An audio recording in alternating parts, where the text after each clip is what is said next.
Hello everyone, कैसे हैं आप? आई होप आप अच्छे से होंगे। मेरे बच्चे, chapter number 3, pair of linear equation in two variable. तो आज इस चैप्टर का लास्ट लेक्चर है। इस चैप्टर में टोटल 7 एक्सरसाइज हैं। सभी एक्सरसाइज मैंने आपको डिटेल में पढ़ाई हैं।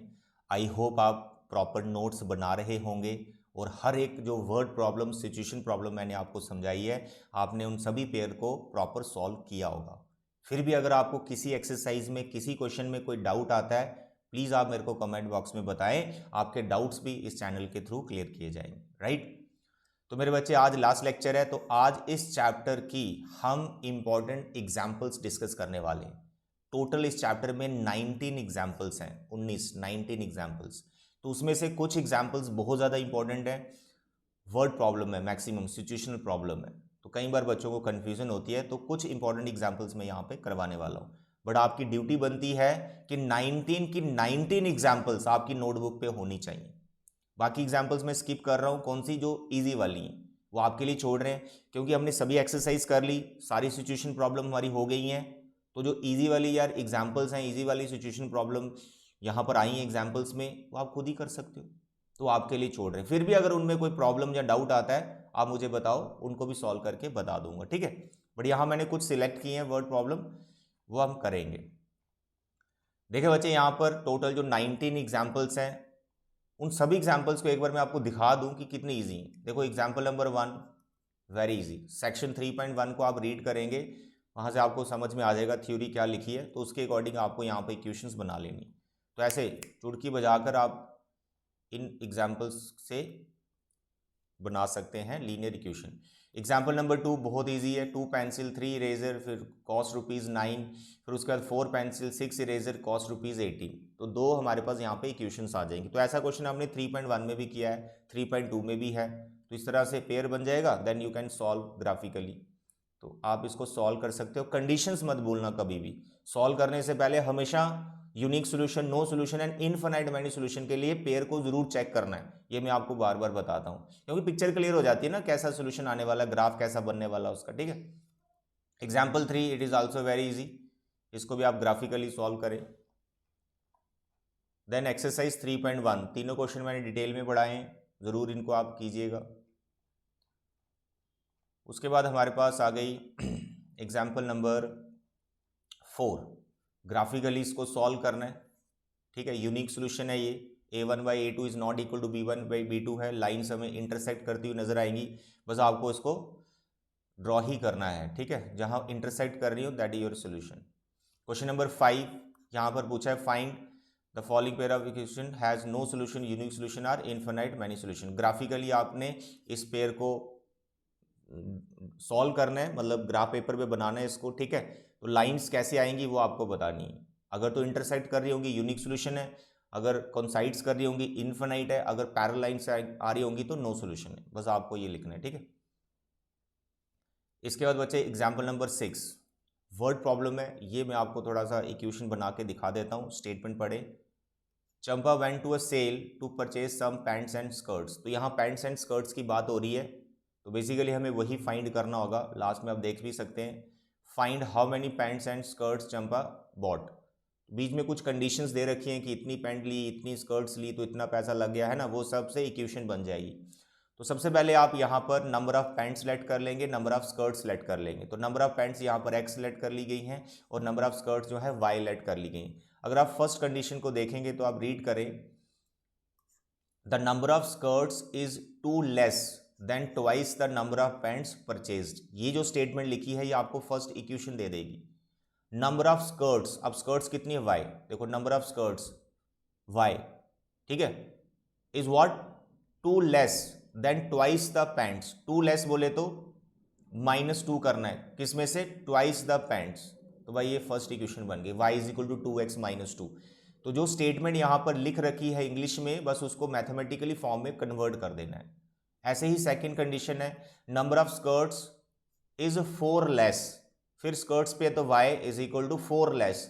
4 आपको माइनस करने, किसमें से माइनस करने, 4 times the number of pants. 4 times the number of pants, ये सेकंड इक्वेशन बन जाएगी। अब ये पेयर हमने बना दिया, इनफाइनाइट आ रहा है, नो आ रहा है, या फिर यूनिक सोल्यूशन आ रहा है, that you can check A1/A2, B1/B2, C1/C2 करके फिर इसका ग्राफ बना लीजिएगा। तो यहाँ पर ये यूनिक सोल्यूशन प्रोवाइड कर रहा है, लाइन जो है इंटरसेक्टिंग। ठीक है मेरे बच्चे, 3.2 एकदम मैंने आपको डिटेल में पढ़ाया है। ठीक है, इसमें स्पेशली ये जो क्वेश्चन है, question number 7, it is very very important. आपकी जो ऑप्शनल एक्सरसाइज है ना, उसमें भी ग्राफ वाला क्वेश्चन है वो, और ये 7th क्वेश्चन, दोनों बहुत ज़्यादा इंपॉर्टेंट है। दोनों को अपनी कॉपी पे प्रॉपर प्रैक्टिस करना। ठीक है,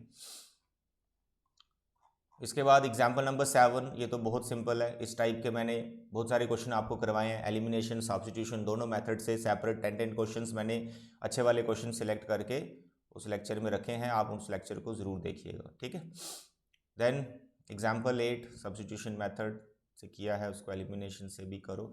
now the example number 9 section 3.3, यहाँ भी पेंसिल इरेजर की बात हो रही है। तो आई hope you can make this equation. ये बहुत सिंपल है, इसको भी आपके लिए छोड़ रहे हैं। ठीक है, सिंपल सिंपल आपके लिए छोड़ेंगे। जो बच्चों को थोड़ा टफ लगती है ना एग्जाम्पल, वो मैं यहाँ पे करके बताऊँगा आपको। चलिए एग्जाम्पल 11 मेरे एंड से मैं आपको बता दूँ, ये इंपॉर्टेंट एग्जाम्पल है, क्योंकि ऐसी एग्जाम्पल है कई बार हमें कन्फ्यूजन हो जाती है इक्वेशन बनाना, लेकिन है बहुत ईजी है। मैं आपको करके दिखा रहा हूँ। देखो, ratio of the incomes of 2 person is 9:7। देखो उनकी जो इनकम है उसका रेशो दे रखा है। जब भी रेशो दे रखा होता है, जैसे आप 8th में, 7th में या 9th में थे ना, तो ऐसे होता था 2 numbers are in the ratio 3:5। Let us suppose ऐसी कोई स्टेटमेंट है कि 2 numbers are in the ratio 3:5, तो आप वो नंबर्स क्या लेट कर लेते हैं, 3x 5x। बस यहाँ भी कुछ ऐसा ही करना है। तो इनकम का रेशो दिया हुआ है 9:7, तो फर्स्ट पर्सन की इनकम हम 9x ले लेंगे और सेकंड पर्सन की इनकम हम 7x ले लेंगे। बस यही ध्यान रखना है। And the ratio of their expenditure is 4:3। जो वो खर्च करते हैं दोनों, उनका रिस्पेक्टिवली जो एक्सपेंडिचर है वो रेशो उसका 4:3 है। तो आप क्या लेट कर लेंगे, 4y और दूसरे का 3y। ये आ गया फर्स्ट पर्सन का इनकम, ये आ गया फर्स्ट पर्सन का एक्सपेंडिचर। दोनों को अगर आप माइनस करें 4y, 9x में से 4y, यानी जितना इनकम था उसमें से माइनस कर दिया जितना उसने खर्चा किया, तो पीछे क्या बचेगा, सेविंग बच जाएगी। और सेविंग दोनों की दे रखी है 2000, और दूसरे की बस ऐसे इक्वेशन बन जाएगी। देखो ये 2 इक्वेशंस बन गई, 9x - 4y = 2000, 7x - 3y = 2000। That's all. अब इस पेयर को आप सॉल्व कर लीजिए एलिमिनेशन से, सब्स्टिट्यूशन से, ग्राफ से, जैसे भी आपको बोला हो, देन यू कैन सॉल्व। ठीक है, इक्वेशंस बनाना आपका मेन काम है। I hope you can solve this question. Now the example number 2, use elimination method to find all possible solutions. तो ये भाई ये एलिमिनेशन मैथड से आपको सॉल्व करना है। तो यहाँ पर अगर आप देखेंगे, ये पेयर कौन से सॉल्यूशन दे रहा है आपको, 2/4 सर 1/2, 3/6 1/2, ये दे रहा आपको infinite, sorry 8/7 C1/C2 is not equal, ये दे रहा आपको नो सॉल्यूशन। तो यहाँ पर सिंपली आपको जो कंडीशंस बताई गई हैं वही चेक करनी है पहले, और सामने दिख रहा है ये नो सॉल्यूशन दे रहा है। क्या दे रहा है, नो सॉल्यूशन। तो कुछ भी सॉल्व नहीं करना, सॉल्यूशन आपके पास आएगा ही नहीं। ठीक है, अगर आप कोशिश करेंगे इसको सब्स्टिट्यूशन या एलिमिनेशन किसी भी मेथड से, तो यहाँ पर कुछ फॉल्स स्टेटमेंट निकल के सामने आ जाती है। जैसे इसको एलिमिनेशन मेथड से सॉल्व करने की कोशिश की गई है, तो आपके पास रिजल्ट आ गया 0 = 9, तो 0 = 9 आ गया, फॉल्स स्टेटमेंट है, 0 तो 9 के इक्वल होता नहीं, यानी वो वाला पेयर हमें नो सॉल्यूशन दे रहा है। कंडीशन से भी आपने इसको खुद से देख लेना है। ठीक है,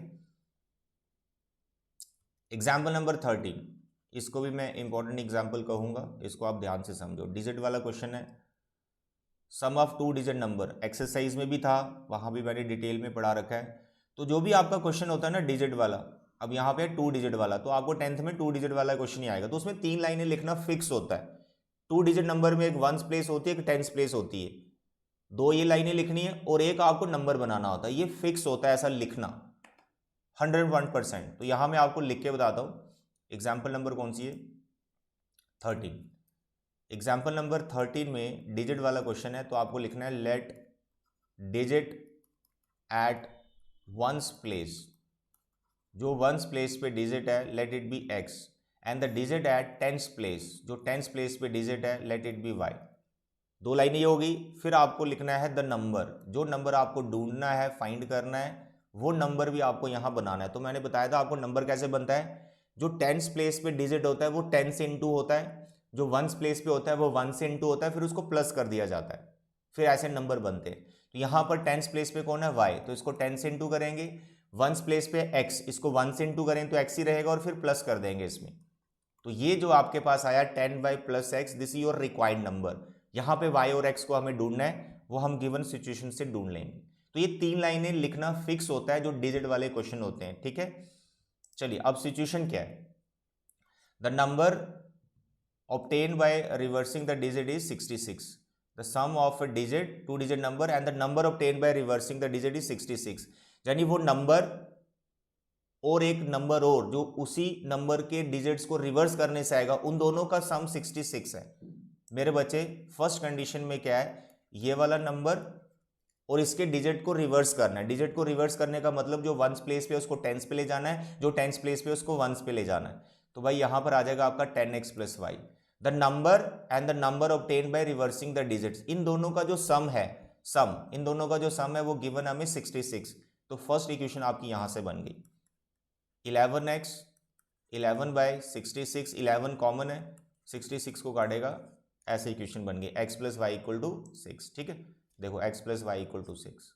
सेकेंड कंडीशन क्या है, सेकेंड कंडीशन क्या है, if the digits of the number differ by 2। Second condition क्या है, जो उसके डिजिट्स हैं उनके बीच में डिफरेंस 2 का है, यानी वंस प्लेस और टेंस प्लेस पे जो दो डिजिट्स बैठे हैं उनको माइनस करेंगे तो 2 आएगा। लेकिन माइनस कैसे करेंगे, according to second condition, x में से y माइनस करेंगे या y में से x माइनस करेंगे, पता ही नहीं। तो भाई आपने दोनों केस लेने, आपने दोनों केस लेने, याद रखिएगा। आपने x - y = 2 ये भी रखना है, और इसके साथ आपने लिखना है, और ऐसा भी हो सकता है y - x = 2, नंबर 3। आपने एक बार सॉल्व करना है 1 और 2 को, फिर एक बार सॉल्व करना है 1 और 3 को, याद रखना।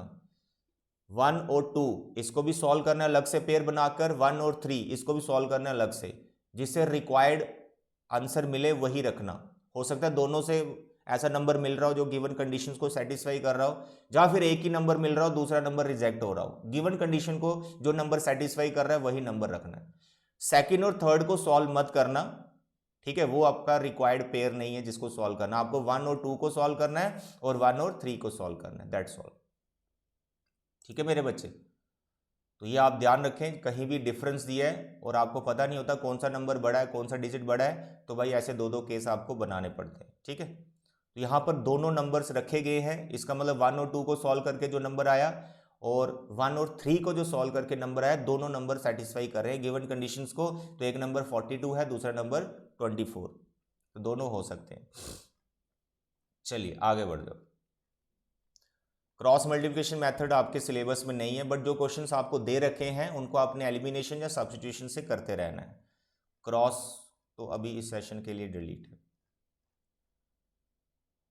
Question number 14, it is also very easy question, जैसे पेंसिल इरेजर वाला था, है ना, वैसा ही कुछ, बैट बॉल वाला था, वैसा ही कुछ है। यहां पर टिकट्स वाला क्वेश्चन है ये। तो भाई from bus stand in Bangalore if we buy 2 tickets Malleshwar to Malleshwar and 3 for Jashwantpur, the total cost is 46। भाई मेरी बात सुनो, यहाँ पर आपको टिकट्स का कॉस्ट पहले लेट करना है। एक टिकट है मलेश्वर के लिए और एक टिकट है जशवंतपुर के लिए, इनकी कॉस्ट आपको लेट करनी। देखो ये आ गया आपका x, ठीक है, Bangalore to Malleshwar, and y आ गया from Bangalore to Jashwantpur. Cost लेट कर ली टिकट्स की। अब यहाँ पे गिवन कंडीशंस लगा दो। आपने 2 टिकट ली मलेश्वर के लिए और 3 टिकट ली जशवंतपुर के लिए, तो आपके पास बन गया 2x + 3y, 2x + 3y, तो टोटल कॉस्ट कितना देना पड़ा, 46। तो पहली इक्वेशन भाई आ गई। उसके बाद 3 टिकट्स ली मलेश्वर के लिए और 5 टिकट्स ली जशवंतपुर के लिए, तो आ गया 3x + 5y = 74। इसको मैं इजी क्वेश्चन में समझता हूँ, क्योंकि ऐसे क्वेश्चंस आप ऑलरेडी एक्सरसाइज में कर चुके हो, तो भाई सिंपल इक्वेशंस बन गई हैं, आगे इनको आप सॉल्व कर लेना मेरे बच्चे। ठीक है, एलिमिनेशन या सब्स्टिट्यूशन से करना, क्रॉस आपके सिलेबस में नहीं है। ये काफ़ी इजी क्वेश्चन था। Now example number 15, example number 16, ये दोनों एग्जाम्पल्स जो कंडीशंस आपकी कंसिस्टेंसी एंड उस पर बेस्ड है। मेरे बच्चे आपने मेरा वो लेक्चर देखना है जिसमें मैंने 13 इंपॉर्टेंट क्वेश्चन करवा रखे हैं। 13 इंपॉर्टेंट क्वेश्चन जिसमें इसी टाइप के क्वेश्चन है। फाइंड के, system is what, unique solution, providing unique solution, system is infinite, बताइए के क्या होगा, नो सोल्यूशन, बताइए के क्या होगा, ए एंड बी क्या होगा। ऐसे मैंने 13 क्वेश्चंस करवाए हैं एक लेक्चर में, जिसका टॉपिक का नाम मैंने क्या रखा है, conditions for consistency and inconsistency. वो लेक्चर को देखना है। उन 13 क्वेश्चंस के अंदर मैंने ये दोनों एग्जांपल्स रखी हुई हैं।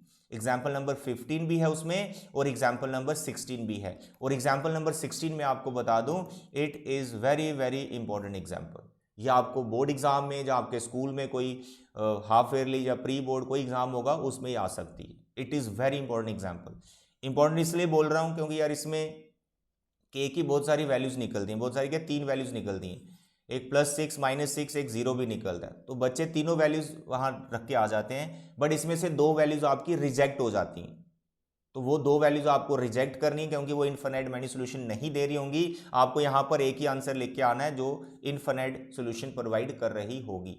तो फिर बताता हूँ, 13 क्वेश्चन जो मैंने करा रखे हैं उन सबको कर लो, तो इस टाइप के सारे क्वेश्चन उसमें कवर हो जाएंगे। ओके डियर, ऑलरेडी किया हुआ है ये क्वेश्चन, ठीक है, बाकी इजी है, उतना टफ नहीं है, कंडीशन अप्लाई करनी है। Now the next is example number 17। ये बहुत इजी एग्जाम्पल्स हैं, इक्वेशंस रिड्यूसिबल टू लीनियर है। आपने क्या करना है, इसके लिए एक्सरसाइज 3.6 का लेक्चर देख लेना मेरा, सारे पार्ट मैंने पढ़ा रखे हैं, बस उसको देखो, ये एग्जाम्पल्स अपने आप हो जाएंगे। तो ये भी मैं इजी में समझता हूँ दैट यू कैन डू, क्योंकि इस टाइप के क्वेश्चन हमने काफ़ी कर लिए हैं, ये भी काफ़ी इजी है। Now the example number 19, last example, it is very important example. कई बार स्टूडेंट्स को कन्फ्यूजन भी होती है। स्टेटमेंट हम बाद में पढ़ते हैं, पहले ओवरऑल इसका देखें। ये है अपस्ट्रीम डाउनस्ट्रीम बोर्ड वाला क्वेश्चन। तो मैंने अभी लास्ट लेक्चर जो दिया ऑप्शनल एक्सरसाइज वाला, तो उससे पहले भी हमने एक दिया, ऑप्शनल में तो नहीं है शायद, 3.6 में है, ठीक है, ये स्टीम बोर्ड वाला। तो उसमें मैंने आपको बताया यार अपस्ट्रीम डाउनस्ट्रीम वाला कभी भी ये क्वेश्चन आता है तो आपको 4 लाइनें फिक्स है लिखना, 4 लाइन्स फिक्स है, आपको वो लिखना ही लिखना है, क्वेश्चन आगे सिचुएशन कुछ भी हो। सर वो क्या है 4 लाइन्स, अभी बताता हूं, सुनो। एग्जाम्पल नंबर 19, मेरे बच्चे, मोटर बोट की स्पीड और वाटर की स्पीड इन दो को लेट करना है, फिर डाउन स्ट्रीम में और अप स्ट्रीम में क्या स्पीड आ रही है वो 4 लाइनें आपको लिखनी है। देखो I am writing, let speed of boat in still water. In still water का मतलब होता है कि इसमें वाटर की स्पीड इंक्लूड नहीं होती, सिर्फ अपनी अपनी जो बोर्ड की स्पीड है वो हम लेट कर रहे होते हैं। स्टिल वाटर बोले तो रुका हुआ पानी अगर हो तो बोर्ड की स्पीड से चलेगी, तो इट इज x km/h। इसी तरह से speed of current, speed of current बोलो, स्पीड ऑफ स्ट्रीम बोलो या स्पीड ऑफ वाटर बोलो, एक ही बात है, ठीक है। Let the speed of current be y km/h। ये दो चीजें आपको लेट करनी। इसके बाद आपको लिखना है speed of boat, speed of boat in downstream, in downstream, यानी बोट जब उसी तरफ जा रही है जिस तरफ पानी का फ्लो है, जिस तरफ वाटर फ्लो कर रहा है बोट भी आप उसी तरफ लेके जा रहे हो, तो उसको बोलते हैं डाउनस्ट्रीम। उस टाइम पे जो उसकी स्पीड होगी वो x + y हो जाएगी, ठीक है, x + y km/h, क्योंकि बोट की अपनी स्पीड और वाटर की स्पीड दोनों ऐड होके बोट की स्पीड बढ़ जाती है। इसी तरह से 4th लाइन आपको लिखनी है speed of boat in upstream, in upstream. जब बोर्ड ऊपर आ रही है तो बोर्ड ऊपर कैसे आ पा रही है, वाटर की स्पीड को ब्रेक करके। इट इज ऑब्वियस बोर्ड की स्पीड ज्यादा होगी वाटर की स्पीड से, तभी तो वो ऊपर आ पाएगी, नहीं तो नीचे बह जाएगी अगर पानी की स्पीड ज्यादा होगी तो यहां पर आपके पास आएगा बोर्ड की स्पीड माइनस वाटर की स्पीड, हमेशा वाटर की स्पीड को माइनस करो, x km/h। भाई ये 4 लाइनें फिक्स होती हैं अपस्ट्रीम एंड डाउनस्ट्रीम वाले क्वेश्चंस में, जो भी आप 10th क्लास में करते हो। उसके बाद हमें क्या लिखना है, दैट डिपेंड्स कि हमें सिचुएशन क्या गिवन है। तो यहां पर हम सिचुएशन अभी बनाएंगे। तो देखें अकॉर्डिंग टू फर्स्ट कंडीशन कि भाई पहली कंडीशन हमें क्या गिवन है, लेट अस सी। मेरे बच्चे पढ़ते हैं इसको, boat goes 30 kilometre upstream and 44 kilometre downstream in 10 hours. ये है फर्स्ट कंडीशन। बोट क्या करती है, 30 किलोमीटर आती है ऊपर की तरफ और 44 किलोमीटर जाती है नीचे की तरफ, डिस्टेंस दिया हुआ है। ये टोटल कवर करने में, इसको अपस्ट्रीम एंड डाउनस्ट्रीम का डिस्टेंस कवर करने में उसको टाइम कितना लगा, 10 घंटे। ये पहली सिचुएशन है, यहीं से देखो इक्वेशन बन जाएगी। मैं बताता हूँ कैसे, सुनो। यहाँ पर आपको लिखना है time 1 plus time 2 is equal to 10 hours, 10 घंटे लगे। तो अब ये टाइम 1 क्या है, ऐसा रखते हैं, टाइम 1 हम रख लेते हैं अपस्ट्रीम, ठीक है, अपस्ट्रीम का टाइम रख लेते हैं, और टाइम 2 रख लेते हैं डाउनस्ट्रीम का, ठीक है। तो मुझे सिर्फ इतना बताओ, टाइम का फॉर्मूला कितना होता है, ये साइड में आप लिख सकते हैं। जैसे स्पीड होता है डिस्टेंस अपॉन टाइम, तो टाइम कितना होगा, डिस्टेंस अपॉन स्पीड, ठीक है, टाइम कितना होगा, डिस्टेंस अपॉन स्पीड। तो मैंने T1 को क्या रखा, अपस्ट्रीम का टाइम, कि ऊपर आने में उसको कितना टाइम लगेगा।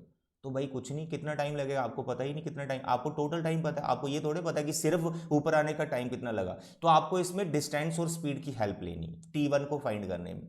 अब बताओ ऊपर आने में उसने कितना डिस्टेंस कवर किया, बस ये बताओ। तो देखो पहले अपस्ट्रीम का दिया हुआ 30 किलोमीटर, कितना दिया है, 30 किलोमीटर। तो यहाँ पर आपको लिखना है 30 डिवाइड बाय स्पीड। स्पीड कितनी थी जब वो ऊपर आ रही है, बोर्ड जब ऊपर आ रही है, अपस्ट्रीम जब ऊपर आ रही है, तो उस बोर्ड की स्पीड कितनी है, x माइनस वाई।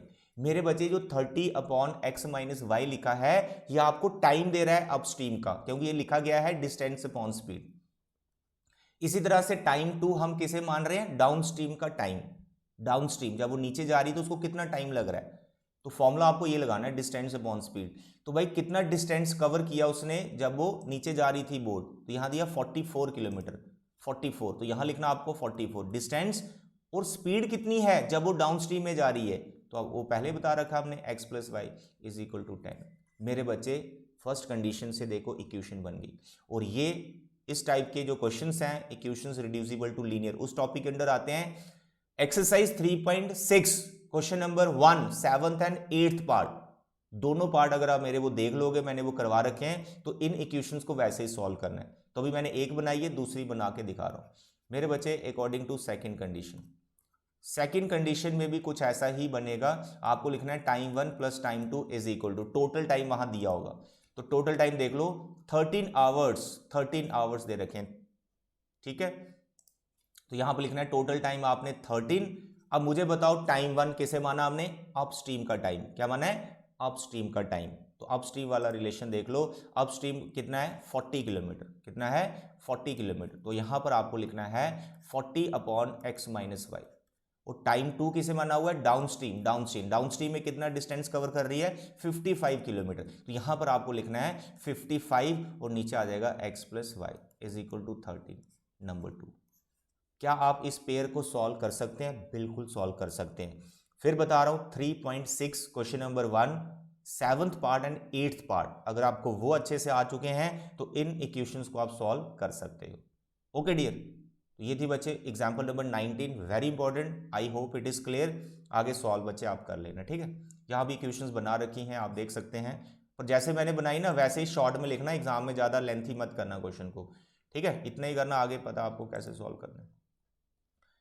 चलिए, तो मेरे बच्चे इतनी ही एग्जाम्पल्स हैं, उसके बाद कोई एग्जाम्पल ही नहीं, ऑप्शनल एक्सरसाइज आ गई। तो आई होप कि सभी एग्जाम्पल्स आप अपनी नोटबुक पे प्रैक्टिस करोगे, और जो मैंने इंपॉर्टेंट एग्जाम्पल बताई हैं उनको बार बार प्रैक्टिस करना है, ठीक है।